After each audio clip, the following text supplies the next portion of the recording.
इस क्वेश्चन में एक एपी दिया हुआ है और पूछ रहा है कि उसका कौन सा पद 78 होगा। मतलब कि हमको एन का मान पूछ रहा है और एन दिया हुआ है, जो 78 है, एन दिया हुआ है और कह रहा है कि तो एन है 78, लेकिन कैवा पद है, कौन सा पद है। तो बताइए कि हमारे पास जो एपी दिया हुआ है उसमें ए का मान क्या है, तो बोलेगा ए का मान 3 है।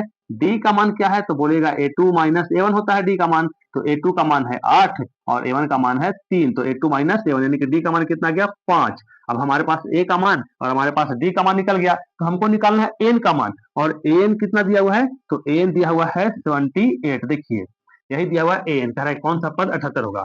तो आप बताइए एन का फॉर्मूला क्या होता है, तो एन का फॉर्मूला होता है a plus n minus 1 into d बराबर कितना 78। ए का मान कितना है 3, तो यहाँ रख देंगे 3 प्लस एन का मान हमको मालूम नहीं है, यही तो निकालना है। डी का मान कितना है 5 बराबर 78।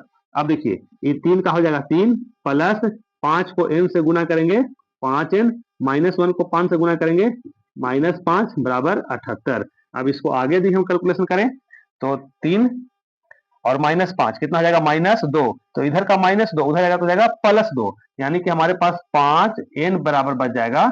5n बराबर कितना बच जाएगा, तो 78 और प्लस कितना 2, ये 2 कहां से आया, इधर का -2 उधर जाएगा तो +2, इधर का -2 कहां से आया, तो 3 में से 5 जाएगा तो कितना बचेगा -2। तो ये हो जाएगा हमारे पास 5n बराबर 78 और 2 कितना होता है 80।